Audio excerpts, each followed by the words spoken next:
night split like silk, clouds scudded across the face of the moon, a pale coin hammered thin by gods with patient hands. I knelt beside a creek that whispered over black stones and watched the water carry my reflection away. First the man, then the wolf, threaded beneath it like ink. Cicadas rasped their endless prayer. Somewhere a fox barked twice. Somewhere a woman slid a door inside. It was the hour before hunger took the reins. My name was once Takeda Sōma, retainer to a lord who is now only smoke and story. Steel taught me its grammar, duty gave me its chains. Then the mountain taught me the secret alphabet of teeth. On the ridge above, cherry trees held their breath, heavy with blossoms that looked like snowfall refusing to fall. I untied the blue cord at my wrist. It stank of ash and wolf and cedar smoke, my poor talisman, a monk's charity against a god that did not care. I could hear the temple bell in the village below, a copper throat calling the hour. I could smell rice steaming, miso rising, babies burping, the musk of damp straw, the astringent bite of slaked lime. The world was a table laid with scents, and my hunger took a seat. Not yet, I told it, not yet. Hunger never listens, but it remembers. I had worn a crest once, 3 falling leaves, blue on white. I had guarded a gate, held a hill, broken a spear, watched the dawn curdle over the spears like egg yolk. A spearhead found my lord's throat, and the banner burned. The world became a road. I became a Ronin, sword without a scabbard, name without a home. Bandits have a smell like moldy leather and bad sake. When a gang took the road near Kurokawa, I stepped from the pines and laid my blade across the leader's words before he could finish them. 3 fell quickly, 4th died with surprise on his lips. The survivors fled, cursing the wolf of the hills. The girl they had meant to take clutched her bundle and fled in another direction entirely. I watched, hand trembling, the ache sweet and sour between my molars. I am not cruel, but I was born into a time when the rain had knives in it, and the moon had an appetite. At dusk, the village headman brought me rice and a jug, with the prickly ghost of plum on its breath. He kept a respectful distance. His dog did not, padding close, tail low, ears pricked with a kind of longing I understood too well. "We will not forget this," the headman said, not meeting my eyes. "We will speak to the temple about your condition," he meant. "We will pray you elsewhere." At the temple, an old monk with eyebrows like moth wings poured tea and did not blink when my knuckles grew pale with resisting tremors. He told me of mountain gods who look like wolves but are not wolves, of the okuri-ōkami that stalks travelers not to devour but to shepherd, the Inugami born from starvation and devotion braided too tight. He tied the blue cord at my wrist and smoked it over cedar to offend what prowled in me. "This is not a cure," he said, eyes soft with pity. "It is a courtesy. Is there a cure?" He poured more tea, which was answer enough. The curse came from a hill that does not appear on maps. I had stood there with 3 others on a night when orders were wine and courage was cheap. A village girl had vanished in the pines, and the locals spoke of a wolf that walked like a man, a kami with wet breath and a coin of moonlight nailed to its brow. We hunted because we were bidden, because fear wears the mask of duty easily. We found a shrine no one claimed. Torii bleached prayer rope black with mildew. The offerings had been small things, river pebbles arranged like teeth, a bell with no tongue, a box of salt hardened to a single stone. Inside, a figure carved from cedar, wolf-headed, man-bodied, a snarl where prayer ought to be. We were not gentle. We were drunk on rice and youth and the boredom that bites in a soldier's belly. A torch leaned, a spark leapt, the cedar god coughed smoke. We laughed. Oh, merciful ancestors, we laughed. And that was when the wind died and the forest put its ear to the ground to listen. I heard paws, I smelled winter, I saw a shape pour itself out of the dark. My captain raised his yari. The shape did not flinch. It was tall as a horse and thin as a hunger. Its fur took the moon and made it move. It looked at me not with eyes but with night itself. My captain rushed. The wolf god did not move. The spear went in and came out light, as if it had passed through river mist. A moment later, my captain was simply missing from the world. And the sound the forest made was a sound I still hear when I press a shell to my ear. I staggered back. I said a god's name wrong. I dropped my torch. Fire ran up the shrine's throat. The wolf god spoke without a mouth. "You are mine now." The words were not words, but a verdict. I ran until the night had no more room for the motion of my legs. At dawn I woke with blood in my nails and cedar ash on my tongue. Of the other 2 men, one had no face left. The other stared at a nothing he called mother and did not stop. The curse laid eggs in my spine that night. They hatched with the first full moon. I learned the hours by pain. I did not kill innocents, this was my whole religion. I killed wolves that were only wolves, men who did not deserve men's deaths. Ghosts who had forgotten they were formerly alive. And once a boar that had decided to be a general. I slept beneath eaves and thunderheads and the patient roofs of granaries. I paid for lodging by splitting wood until the axe hummed a song I knew from my father's hands. When the blossoms opened the path like saints opening doors, I found her. She was painting charms onto rice paper at the edge of a field. Each charm carried a little moon, thick with ink and intent. She had a scar that lay across her cheek like a brushstroke she refused to correct. Her name was Aya. You keep looking at the trees, she said without looking up, waiting to see if the trees will look back. They always do, I said. She shrugged, pinned a charm to a post, and the post seemed to stand straighter. Will you kill the thing that haunts our ridge? If it is a thing that can be killed, and if it is a thing that must be appeased, then I will kneel until it mistakes me for an altar. She laughed, and the sound went up into the cherry boughs and unsettled 1,000 petals, so that for a heartbeat we stood in a fall of pale, unseasonable snow. You speak like a monk who has lost his temple, she said, or a wolf who has learned to write. I stayed in the village 3 days. On the first I mended a bridge. On the second I mended a fence. On the third I mended nothing at all, because the moon tore its sleeve on a cloud and bared its white bone. Aya came to the temple and tied the blue cord tighter around my wrist. If you love anything, she said, love it loudly, so the gods can hear you and decide whether to be jealous. I walked into the pines, and the pines walked into me. The wolf inside shifted its weight and asked for the name of the nearest throat. I gave it the names of raiders instead, bandits who had begun to nose around the valley like dogs at a fisherman's fire. The beast accepted this bargain, as beasts accept anything that smells of blood. When I returned at dawn, my shoulders were scored with bites I did not remember giving myself, and my mouth tasted like iron and guilt. Aya washed the wounds with sake and did not ask questions because she, too, had a religion, that a man becomes the stories he can bear to tell himself. Rumor travels faster than rice. Word reached the district magistrate that a demon guarded the village for a price only it understood.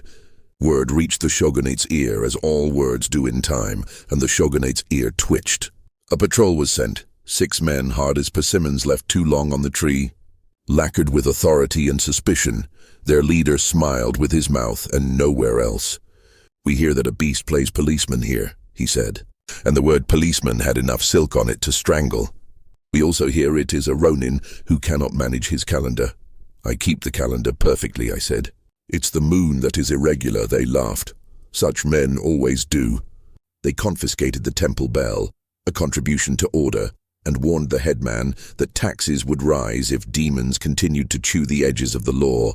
When they left, her spat into the dust, and the dust looked ashamed. They will return for you, she said. I will not be here. You will be here, she said, pinning me to the ground with a glance. You are tired. Your legs want to run because your heart does. Wolves are famous for running. Men are not famous for staying. Be a man this once. We have a shrine to mend, so I stayed. I helped re-raise the torii on the ruined hill. Charred wood replaced with planks cut from a cedar Aya chose by placing her palm against its bark and listening. The monk taught me the sutra's shape to soothe teeth. We set salt at the 4 corners, rice at the 5th, and a bowl of clear water in the middle to mirror the sky. When the moon rose, the water made an honest copy of it. My beast sat like a pupil at the back of a classroom, ears down, listening without understanding. That was when the raiders came. 30 men led by a captain who wore a tiger's pelt over his shoulders and a necklace of coin that had made better men kneel. They wanted rice, silk, women, wood, horses, the bell we had lost, the bell we had never had, and the right to want more. Desire has a smell like grease gone old. It made my gums itch. I asked the villagers to bar their shutters and put their prayers where their fear used to live. I stood beneath the torii and untied the blue cord. Aya hissed breath through her teeth. You promised the shrine you would keep your chains. I promised the shrine I would keep the village, I said. and men like these are the easiest mercy I can offer the beast." The bandit captain stepped forward, the tiger pelt moving as if it remembered life. His blade was wide and ugly, meant for chopping more than cutting. "You," he sneered, "you smell like rain and the grave. Come perfume yourself on me," I said. He came. I met him with a cut that began before I was born and will end when the moon forgets us. Steel whispered a name to blood. The captain folded in half as if discovering prayer too late. His men stuttered. I moved. A werewolf is not only a wolf in a man. It is a man in a wolf. The learned angles. The practice steps. I did not change all the way. I let the beast tilt the board, let it open my ears and unbutton my nostrils.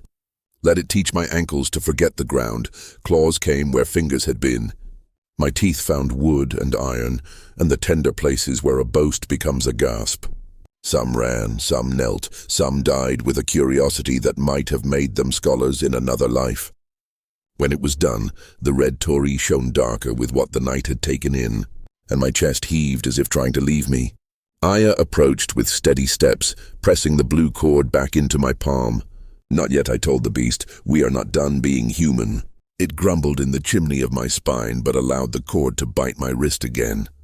I fell to one knee. The monk's sutras were quiet, but the wind picked up the vowels and carried them around us like a circle of invisible monks. Then the magistrate's patrol returned, bristling with self, faces polished with the sweat of a hasty march. They saw the bodies. They saw me. They saw Aya standing as if she had ordered the moon. Their leader smiled with that same mouth-only smile. "Demon," he said, and meant it like a verdict. I bowed. "Magistrate Dono, these men sought to silence." He snapped, "By authority of the shogun. I claim you for death and the woman for questioning." The beast lifted its head and showed me Aya's throat. Warm in the lantern light, I did nothing. "Doing nothing is harder than breaking 100 spears. Let me duel you," I said quietly. "Here, beneath this gate. If I win, you leave. If you win, you take what you like." "Even demons know the shape of honor," he laughed. "But honor is a habit even among those who think it a superstition." He stepped forward, testing the boards beneath the torii as if the gate had teeth. His men formed a ring that smelled like fear married to opportunity. We saluted. The moon came out from its shawl of cloud to watch. He moved first, fast enough to be proud of. I slid aside and tapped his blade as a teacher taps a sleeping student. He cut low. I cut under his cut and invented a scar on his thigh that would change the way he knelt if he lived to kneel again. He hissed. We circled. I let the beast lean into me, just enough to hear where his breath snagged, to smell the sour milk of an unhealed bruise beneath his shoulder guard. I cut there, and the night coughed up a sob that several men pretended not to hear. He grew angry. Anger has a smell like burnt sugar. It draws bees and death. He overreached. My blade took his sleeve and the flesh beneath it. Still he pressed, because authority believes it cannot bleed. When he made the lunge that wanted everything, I gave him almost nothing, only a hand to the wrist and a turn that borrowed his body from him. His blade bit the torii post. Sparks leapt like fireflies from a hated summer. He stumbled. I took his throat with the small blade I keep for the quiet work, and he stared at me with the astonishment of a man who has just discovered the ocean. He fell. His men lowered their eyes to where their future had been. "Go," I said, voice rough with all the beasts that had ever lived in men. "Take his body, take your fear, leave us our bell." They left everything. We mended the shrine with the magistrate's lacquered scabbard, and the captain's coin necklace melted down to studs for the prayer box. Aya painted a new afuda that made the old one look like charcoal beside a thunderhead. The monk rang a borrowed bowl until its note found the space in my chest where longing lives and settled there like a bird. Still the curse did not leave. Gods are not merchants. They accept gifts and they accept apologies, but they do not exchange. I went alone to the hill no maps loved. I went without the blue cord, because vows must sometimes go naked into the presence of what they offended. The torii was new. The scars on my soul were not. I brought rice, salt, and my father's name. I brought the memory of the girl we did not save. I brought the laughter we should never have laughed. Night came like a book closing. The wolf god came as absence. The way a field looks after soldiers have moved through it. The way a name tastes after it is no longer spoken. The way a man feels when he has kept all his promises and still finds himself insufficient. I burned what was yours, I said. It is a small thing to offer this smaller thing. But I do. I set my sword upon the stones. It is a very hard thing to set your life down and open your hands. The wolf god did not hurry. Wind dragged its sleeves over my shoulders. An owl rotated the night with its head. Then a weightless weight pressed into the air in front of me. And I knew the god listened. I have tried to court honor, I said. I have tried to leash hunger. When I fail forward, toward mercy. If I am to be your dog, teach me the field I must guard. The god's voice was cedar smoke through snow. Guard the weak from the teeth that wear men's faces. Eat only what hunts them. Keep the road clean of fear. When the moon is full, sing my name, but do not pray for rescue. There is no rescue. There is only work, I said. And my laugh had no joy in it, only relief, yes, that I know. And one more thing, said the god that was not a god, but the mountain pronouncing a sentence made of mercy. Do not mate with despair. It breeds quickly. I lifted my sword. It felt like a different metal. Or perhaps my arm had changed its mind. I tied the blue cord on again. Not as a chain now, but as a conversation. On the way down the hill I passed a fox that did not bolt. It watched me with a blank priest's patience, and I bowed because everyone should be bowed to at least once if they hold their ground in the dark and do not flee. Seasons turned. The rice learned again how to be rice after a year of trying to be grass. Children learned to stare with friendly boldness. The bell returned, taken from a storeroom and hung with ceremony. People like to believe a bell makes a place invulnerable. Perhaps it does. Sound is a kind of architecture. The shogunate did not return. Perhaps the ledger forgot us. Perhaps the wolf god wrote something on the wind that found the right ear. Perhaps the men who survived the red torii duel decided that mercy too could be contagious and carried their contagion elsewhere. On a night the color of ink spilled into water. Aya and I walked the ridge. She wore a jacket the color of persimmons and tucked the world into my hand without fuss. You still wake with the moon, she said. Yes, you still choose, yes. That is all saints are, she said. Men who choose loudly. We reached the shrine. I set a bowl of water where the sky could see itself. I sang the god's name under my breath. It is not a pretty song. Aya pressed her palm to the cedar and listened. It is pleased, she said, the way a mountain is pleased, slowly, without needing to show it. This will not end, I said. And in my mouth the words were not sorrow. There will always be teeth. There will always be hunger. There will always be rice, she said. There will always be bells. There will always be hands that tie cords and hands that untie them again. Down in the village, someone began to play a bamboo flute. The notes thin as noodles, tender as the first lie a child tells to protect a friend. The moon came loose of a cloud. My bones stirred but did not riot. The beast yawned, turned twice, and lay its head on my heart with a trust that frightened me more than any battle ever had. When the patrols come, as they will for all stories circle back, I will step beneath the torii and open my hands. If a duel will save a life, I will shape my blade into the word for mercy and write it quickly. If the hungry come, I will feed them my teeth. If a god needs tending, I will be a humble gardener in a field of invisible flowers if despair courts me. I will refuse its sake and show it the door. Until then, I will be what the mountain asked, a dog who knows the field. I will keep the road clean of fear and sing the name of the one who taught me that work is holier than hope. My name is Sōma, once retainer, now altar and gate, wolf and man. I have learned to wear the moon like a bruise and not apologize for it. A breeze tugged a final pale petal loose. I caught it on my tongue. It tasted like the first sip of water after a long fast. Aya laughed. The bell swung. The hill listened. The wolf slept and did not dream. The night did not end. It became morning. The sun did not conquer. It arrived like an old friend who knows when not to speak. I walked down to the village. Children ran ahead of me, announcing my arrival as if I were a festival that required a drum. Someone had burned miso and tried to hide it with laughter. Somewhere a fox refused to flee. I was hungry as always. I ate rice. I sharpened the blade. I tied the cord. I taught my hands the patient grammar of mending. I listened for teeth on the road and for despair at the door.